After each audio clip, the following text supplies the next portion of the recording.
Ouais, c'est patoche. Moi, je préfère boire ça dans un verre que dans une coupe. Bon, bonjour les amis, bienvenue chez Carmen. Pour cette nouvelle discutaille, nous avons la chance de recevoir la maison Gosset, donc Nathan qui est directeur de Gosset. Bonjour Nathan. Salut Olive, merci de nous recevoir. Avec grand plaisir. Gosset, une marque Que tu connais? emblématique.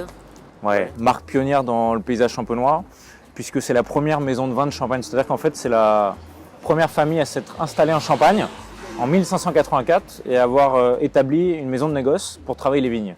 Donc en fait, on a un peu la paternité des vins de Champagne. Et ensuite, évidemment, quand les bulles sont arrivées au milieu 17e, la maison a pris le tournant des bulles. Vous êtes basé où exactement? Alors historiquement, on est dans le fief du Pinot Noir, à Haï. Et aujourd'hui, on peut recevoir toute la clientèle à Épernay, puisqu'on a tout un lieu pour recevoir le no-tourisme, etc. Là, vous avez combien de cépages pour le champagne? Alors nous, on travaille sur 3 cépages principaux, Chardonnay, Pinot Noir et Pinot Meunier. Travaillés évidemment différemment selon les cuvées, dont on va découvrir les flacons plus tard. Donc c'est principalement ces 3 cépages-là. Voilà. Combien vous avez de cuvées à peu près? On a une bonne dizaine de cuvées. Ah ouais, tout de même. Tout confondu, il y a une Tout bonne dizaine de cuvées parce qu'on va avoir des blancs de blanc, on va avoir des millésimés, on va avoir des extra bruts, des têtes de cuvées. On essaie de vraiment diversifier.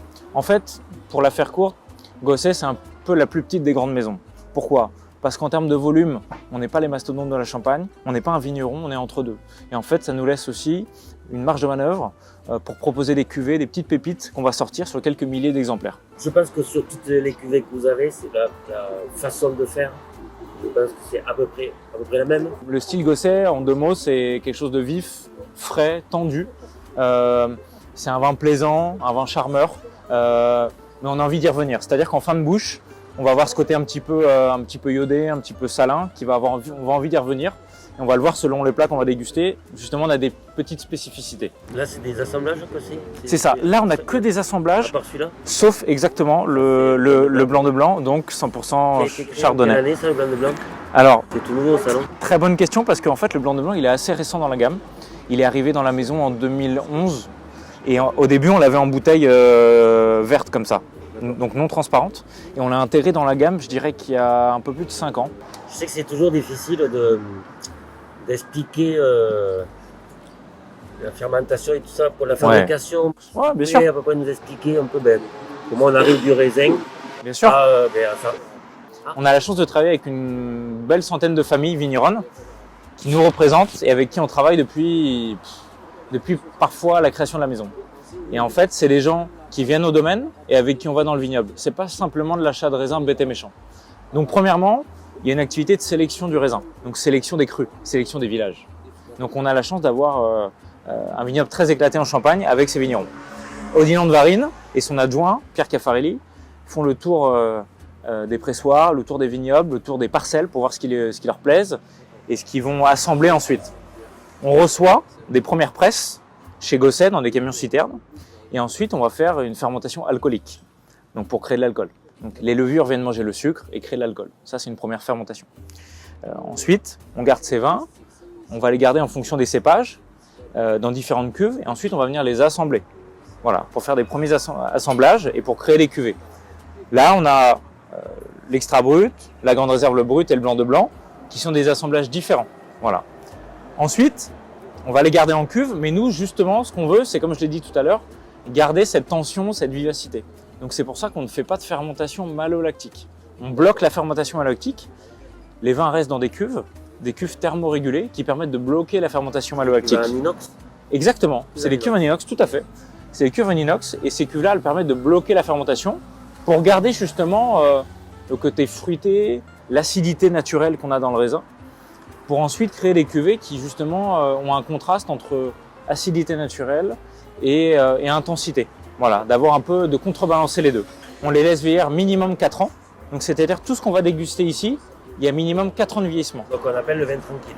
Exactement. Il n'y a voilà. pas de gaz dedans, il n'y a rien. Exactement. Et ensuite, il y a une seconde fermentation qui se fait en bouteille pour justement créer de l'effervescence. Et c'est là où la bulle arrive dans la bouteille et la bulle arrive dans le champagne et crée le champagne. Et c'est là qu'on passe d'un vin, donc un vin tranquille, à un vin effervescent, donc avec des bulles. Ce qui est intéressant, c'est que les 4 ans de vieillissement permettent d'avoir cette trame de bulle élaborée, très fine, très délicate. Parce que le champagne, tu le sais, on peut le sortir au bout des 15 mois réglementaires. Chez Gosset, on prolonge ça pour avoir, je dirais, une qualité supérieure et un vin qui s'épanouit vraiment dans la bouteille. Voilà. Ensuite, il y a le dégorgement. Oui. Le dégorgement, on expulse les lits pour justement expulser le dépôt. Et on va rajouter un peu de liqueur d'expédition, voilà, qui est dosé en fonction des cuvées qu'on veut élaborer. Ici, on est en extra brut, donc on est dosé à 5 grammes, 4,5. Ici, on est à 6 grammes et ici, on est à 5 grammes. Voilà. Et ensuite, la bouteille repart un petit peu en cave se reposer avant d'être mise sur les marchés en France, à l'export, etc. Bon, ben, maintenant, je pense qu'on va goûter, non? Ah, mais on va goûter, mais qu'est-ce qu'on mange avec? Alors, je pense peut-être qu'avec... On va commencer avec l'extra brut. l'extra brut. Ouais. Parce qu'avec une petite saucisse sèche grillée qu'on fait chez Carmen, ça peut être Parfait, parfait. Pourquoi? Parce que sur l'extra brut, c'est un vin de copain, c'est un vin facile, c'est un vin consensuel et accessible. L'idée, c'est pas de partir sur des plats complexes. Au contraire, pour moi, c'est vraiment un vin d'apéritif par excellence. Là, c'est pour l'apéritif. Apéritif. Chose tendu. Exactement. Facile. C'est comme quand tu mets un vin blanc. Ouais, Sauf que là, il y a des bulles dedans. Parfait. C'est Gosset, donc c'est quand même pas mauvais. En extra brut, donc ça reste vif. Et une saucisse sèche, ça sera parfait. Ah, Bon, nickel. voilà, Nathan, petite saucisse Bon, alors. sèche grillée. Donc ça, c'est un plat emblématique de chez Carmen. C'est mon grand-père qui le faisait dans les années 50. Ok. Au départ. C'est pas du saucisson. Non. Alors non, c'est une saucisse qui est grillée. Ok, ça marche. Voilà. Qui vient Top. de Toulouse, qui est faite à Toulouse. Parfait. Et c'est juste grillé. Et ça, Nickel. c'est la signature, on va dire, de chez Carmen pour l'apéritif. Ok, nickel. On goûte? Ouais, on va goûter. Allez. Et ça, c'est une belle couleur. C'est vrai que... C'est pas mal, non? Les bulles, elles sont très petites. Hein. Elles sont fines, toujours très très fines. Et moi, je préfère boire ça dans un verre que dans une coupe ou dans une flûte, c'est parfait. Donc là, qu'est-ce que tu peux sentir l'odeur? Alors, là, comme je te disais tout à l'heure, on a 4 ans de vieillissement et en fait, le vieillissement, justement, favorise l'apparition d'avoir une effervescence très délicate, premièrement. Deuxièmement, on est sur un assemblage. On a parlé des 3 cépages championnats tout à l'heure. On a une base de pinot noir à plus de 40%, Oui. 30% de chardonnay et un petit peu de meunier. Le meunier, ça va apporter ce côté un petit peu brioché, un petit peu pain grillé. Le chardonnay va apporter la fraîcheur et la finesse. Et le pinot noir, un petit peu la structure et les épaules. D'accord. Voilà. Ah oui, c'est... Tu vois? Les bulles sont vraiment très fines. C'est plus du vin, en fait. Là, c'est presque du vin. On a le côté perlant, très délicat. Je vais prendre une petite tranche aussi, ouais. comme toi. Au revoir. Il y a un peu de grain, un peu de sel. Et là, ça vient contrebalancer. C'est vois bien ça. Ouais. T'avais raison. T'avais raison. Je pense que c'est pas mal. Je vais en prendre un coup. Je suis vraiment impressionné quand même. Ah ouais, là ça me plaît. Ah, tu finis? Carrément. Ça t'a plu? Ah ouais, ça m'a plu. On enchaîne? Ouais, on va goûter l'autre. Allez. Alors, on va dire c'est la cuvée mythique de Gosset. Ça, on peut dire ça ou... c'est le fer de lance de la maison. Ouais, c'est le bijou. Quoi. C'est le bijou, c'est notre brut. Ouais. Mais je vais t'expliquer pourquoi. À titre personnel, je pense que c'est même un peu plus qu'un brut. Je pense que on peut vraiment se faire plaisir sur la grande réserve. Voilà, je te l'ouvre. Pour moi, c'est un vin, on se fait déjà plaisir. Et c'est un vin polyvalent. Donc Voilà. là, on peut autant le boire à l'apéritif. Exactement. À table. Polyvalent, tu l'as dit. Voilà. Donc là, je pense qu'il y a, tu m'as dit, plus de structure. Ouais. Est-ce qu'on pourrait se faire pas un petit pavé de veau, par exemple? Ouais. Avec un peu de, t'as un peu de crème, une belle sauce. Ouais. Ouais, carrément, comme ça. bien sûr. Le côté crémeux, justement, encore une fois, ça va venir contrebalancer avec la belle tension qu'on a sur le vin. Et c'est ce qu'on va rechercher. On va faire T'as ça? Ouais, j'ai ça. Je vais le chercher. Donc voilà, Nathan. Ah, nickel. Alors là, je te présente, donc c'est un veau de Frédéric Dalis. Donc c'est la ferme Gilet, qui est à côté de Toulouse. Donc Ok. c'est un indépendant. Tu te fournis chez eux depuis toujours? Ouais, depuis très longtemps. Là, on a encore les 3 cépages, Ah d'accord. mais pas dans le même ordre. C'est-à-dire qu'ici, on a 45% de pinot noir, 45% de chardonnay et 10% de meunier. D'accord. Voilà. Et on n'est pas dosé pareil. On est à 6 grammes de sucre par litre. Et ici, on était à 4,5. Ici, pour moi, on a un côté un petit peu plus généreux parce qu'on a un petit peu plus de pinot noir. On a évidemment le chardonnay qui vient apporter fraîcheur et finesse et le pinot meunier qui est juste là comme une petite touche si tu veux. Et pour moi, on a plus de longueur en bouche, plus de velouté. On a toujours cette trame de bulle très fine qu'on va retrouver en filigrane derrière que tu avais déjà sur l'extra brut. Et je pense que tout ça mis bout à bout, tu l'as dit tout à l'heure, c'est un vin à la fois pour l'apéritif, mais ça peut être évidemment un vin de repas. Je pense que c'est ce qu'on recherche avec ton plat, parce que ton plat, il m'a l'air généreux comme ça, là. Donc c'est une sauce avec des cèpes? Des cèpes, oui. Ok, oui. ça marche. C'est la pleine saison, là. Exact, On y est. ça marche. Ah, ouais. On goûte? Ce style de bouteille me plaît.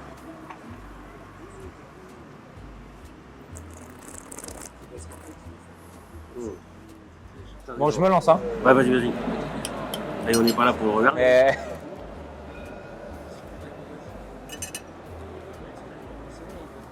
Belle cuisson, hein.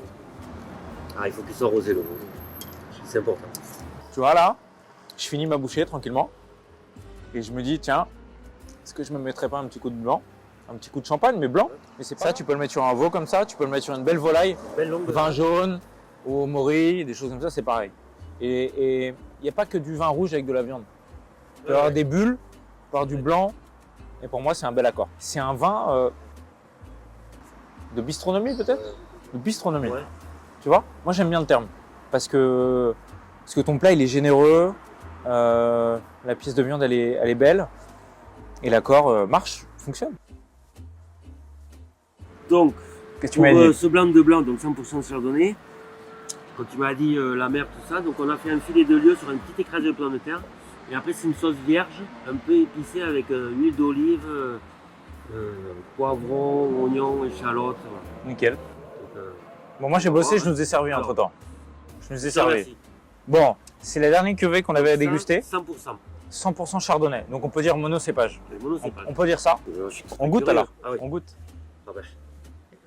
Je dirais un peu plus de tension, mais quand même avec une belle rondeur. Il y a un peu plus de structure quand même. Ouais. Non? En fait, Ce côté un peu minéral, la minéralité. bah là, voilà. ce côté, Voilà. T'as dit ce que je voulais dire. En Champagne, il y a des sols crayeux, des sols calcaires. Et en fait, ça concourt justement à avoir ce côté un petit peu craie en bouche. Tu vois ce que je veux dire? Donc le calcaire, c'est Exactement. une roche qui retient l'eau, c'est Exactement. ça, Tout à qui fait. la redistribue, Qui la redistribue. qui est assez friable, Ouais. qui a quand même un goût. Ouais. On n'est pas sur de l'argile, Et alors tu vois. la craie, qu'est-ce que ça donne la craie? Bah, la craie, ça va donner ce côté justement un peu pierre à fusil, un petit peu fin de bouche très C'est minérale. ça qui va développer le chardonnay en ce sens-là. Dans ce sens-là, La craie. et pas comme en Bourgogne, si tu veux. C'est un chardonnay dont l'expression est pas du tout classique comme on pourrait avoir dans le vignoble en Bourgogne. On a un fil conducteur gosset et ensuite on a vraiment des typicités par cuvée. Et là, la typicité, c'est qu'on est en 100% chardonnay, donc monocépage, et que justement, il est travaillé d'une manière particulière, sans malolactique. En bouche, c'est... Tu vois, il y a un peu de mâche aussi. Ça, pareil, on parlait de fruits de mer tout à l'heure. Ouais. Tu peux le mettre sur... plateau de fruits Voilà. de mer, sur, Tu peux le mettre sur un plateau, des tu as envie de huîtres. manger des sardines, il n'y a pas de problème. Et sur un plat, ça peut être très bien. On va Voilà. regarder Parce qu'on parle, mais Ouais, ouais. Faut manger un peu. moi je goûte. Hein. Ah ben, c'est fait pour, hein.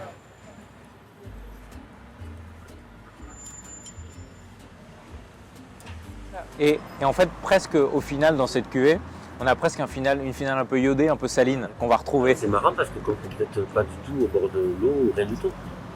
La craie, Ah ouais, le côté crayeux. ouais, c'est ça. Non seulement ça matche bien avec le plat que tu as proposé ici, mais et en fait, tu vois, tu as fini ta coupe. Je vais Ouais. devoir te resservir encore Ouais, là. s'il te plaît. Bon, voilà. Ça t'embête pas. Non, c'est vraiment impressionnant. Moi, je suis vraiment bluffé. Et on a envie de se resservir. Et ça qui est sympa, je trouve. Bon, c'était quoi ton préféré alors? Belle puissance. Alors, franchement, j'aurais un préféré au moment où je vais le boire. Ok, tu vas dire, tiens, là, il me faut un grande réserve. Je serais peut-être sur des fruits de mer ou du poisson, tout ça, je prendrais peut-être un blanc de blanc. Peut-être à l'apéritif, je me dirigerais plus sur ça. Et quand je mangerais, je sais pas, de la volaille ou même, je pense que j'irais plus sur l'autre. Même celui-là, à l'apéritif, parce qu'il Ouais. fait pas mal. Non, non, non. Là, non. ça va nous faire du bien. Ça. On vous attend chez Carmen pour boire du gosset. Bon, pas de suite parce qu'il faut qu'il me livre. Bon, on attend. En tout cas, merci pour tout. Avec Et plaisir. à très bientôt. Merci de Tu l'invitation. nous as régalé encore une fois. Ciao, Et ciao. alors, surtout, si tu repasses à Toulouse, n'hésite pas, tu t'arrêtes. La seule adresse, non? Je pense. Je t'embrasse.